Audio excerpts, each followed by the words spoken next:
Estimada comunidad, sean bienvenidos a una nueva entrega de la Caja de Herramientas para Profesionales de la Educación. Este proceso hay que recordar que se encuentra enmarcado en el desarrollo del programa de piloto en gestión de educación a distancia, el cual está financiado por el Gobierno Regional de la Araucanía y se encuentra gestionado por la Universidad Mayor. Mi nombre es Jonathan Betancourt, soy profesor de Estado en Historia, Geografía y Educación Cívica, y el tema que hablaremos hoy día será la rúbrica como guía del aprendizaje en contexto de educación a distancia, un cambio de foco. Antes que todo, yo creo que es necesario comentar que el presente video no tiene por objetivo enseñar a hacer una rúbrica, sino que su objetivo es resignificar el enfoque que se le aplica a las rúbricas que estamos utilizando como profesores. Me atrevería a decir que el 100% de los profesores hemos utilizado alguna vez alguna rúbrica, ya sea creada por nosotros o a lo mejor entregada por el Ministerio de Educación, para evaluar los aprendizajes de nuestros estudiantes. Pero muchas veces hemos perdido el foco verdadero que tiene la rúbrica, el cual se encuentra asociado no tan solamente a evaluar productos, sino que a evaluar procesos, ¿ya? A ser un instrumento de carácter formativo y que guíe el aprendizaje del estudiante. Por eso quiero poner la atención en esto para retomar el foco y mejorar nuestras prácticas pedagógicas.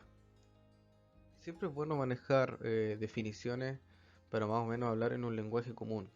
Existen muchas definiciones para la rúbrica, obviamente dependiendo del autor, dependiendo igual en el año en que se escribió, pero quiero tomar en este caso la definición que tiene Casco y Calderón 2020, los cuales comentan que la rúbrica es un instrumento de evaluación cuya finalidad es compartir criterios e indicadores que permitan evaluar de manera objetiva y crítica el aprendizaje adquirido por los estudiantes, las habilidades desarrolladas de acuerdo a los objetivos. ¿Ya? Yo le agregaría, por ejemplo, acá que también la rúbrica, siempre debemos considerar, ¿cierto?, que por currículum nosotros evaluamos actitudes, habilidades y conocimientos, ¿ya? Para que no nos quedemos tan solamente allí en las habilidades. Y destacar el hecho de que en realidad justamente yo creo que la centralidad de la rúbrica es compartir estos criterios, los cuales nosotros podríamos a lo mejor definir como de excelencia o como adecuados, ya para aprobar cierto estándar, ¿cierto? Entonces yo creo que ahí debemos poner el foco en la rúbrica, para que no sea, la evaluación no se convierta en algo que sea netamente subjetivo desde la mirada del propio profesor, sino que sea algo compartido por tanto el evaluado como el evaluador. Aparte de todas las formalidades que lleva una rúbrica, como son fecha o título o nombre del estudiante o del grupo que está siendo evaluado, eh, los elementos esenciales de una rúbrica son los siguientes. Por un lado tenemos el criterio, o sea, ¿qué vamos a evaluar? Es como el título de lo que vamos a evaluar. Luego tenemos los indicadores de desempeño, que es la descripción del criterio. O sea, ahí nosotros, ¿cierto?, dividimos en tres o más indicadores de desempeño donde vamos graduándolo, ¿cierto?, de lo más adecuado o de lo excelente a lo menos adecuado o lo mejorable. Bien.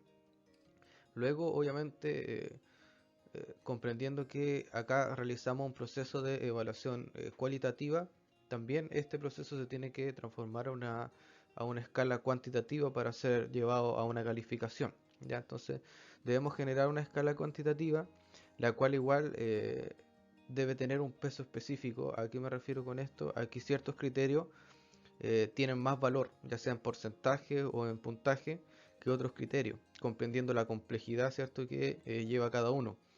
Y por último, siempre es bueno, y lo aconsejo bastante, es realizar observaciones o comentarios, como les quieran llamar ustedes, a cada uno de estos criterios. ¿Ya? Entonces, al momento de hacer la retroalimentación con el estudiante, seguramente el estudiante se va a hacer algunas preguntas de qué le faltó para mejorar, y por eso es que es importante que estén las observaciones allí para que el profesor sea bien objetivo ahí al momento de entregar esa retroalimentación y explicarle de buena manera al estudiante qué es lo que podría mejorar en un futuro trabajo.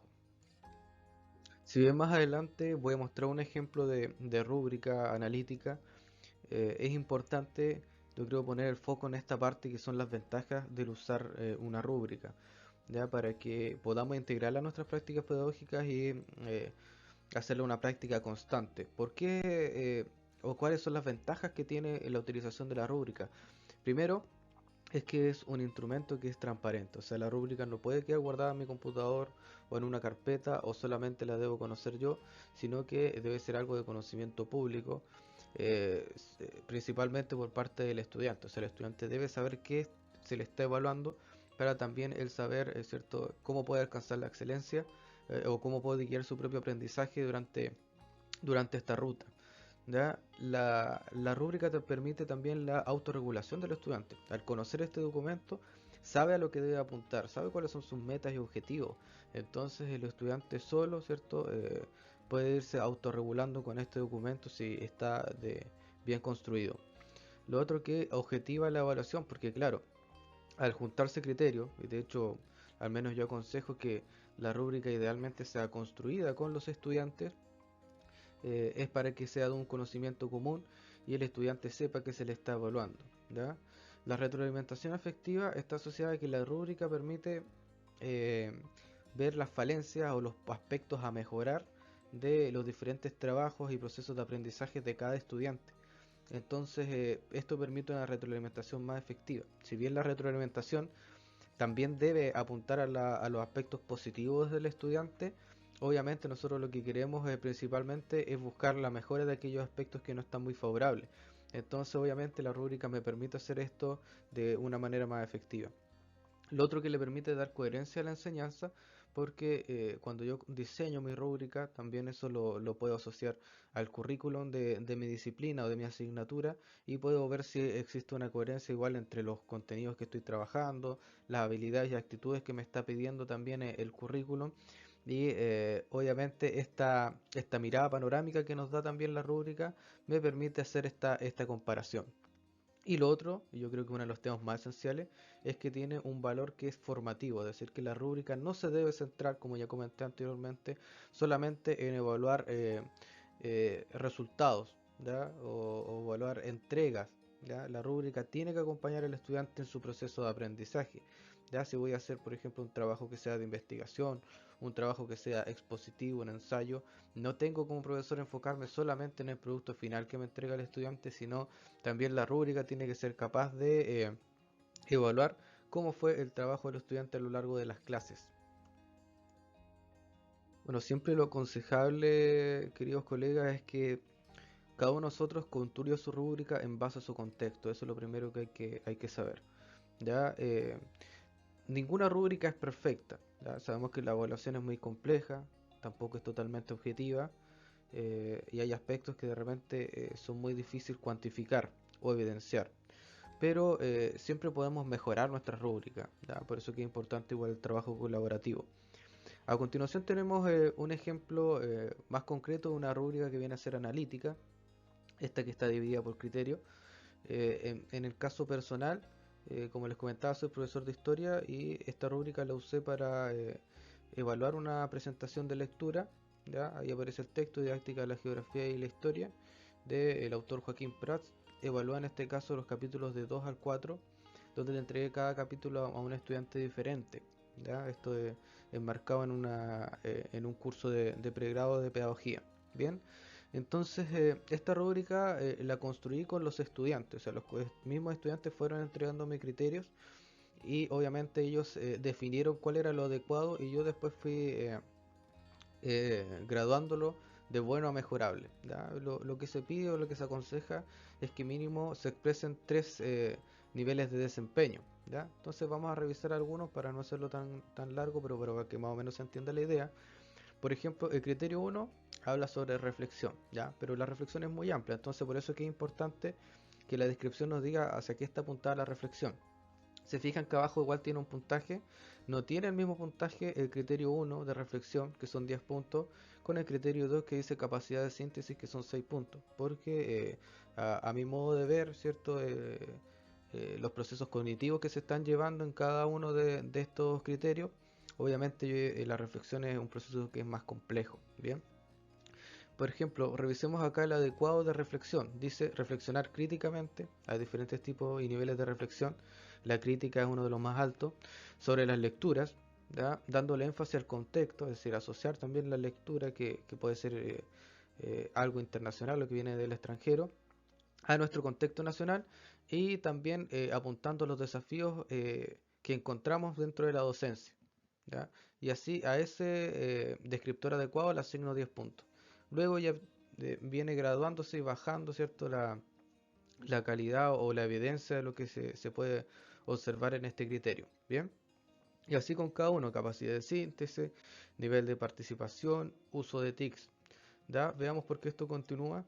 Veamos qué hay más adelante. Continuando, como pueden apreciar, esta rúbrica contiene 8 criterios. ¿Ya? Bueno, también tenemos el espacio, ¿cierto?, para colocar el puntaje y un espacio igual para comentarios. ¿Ya? De hecho, me gustaría acá centrarme dentro de estos criterios que hay acá. Es en el último, que tiene relación con la actitud. Ya se fijan que es el que tiene mayor valor, 12 puntos.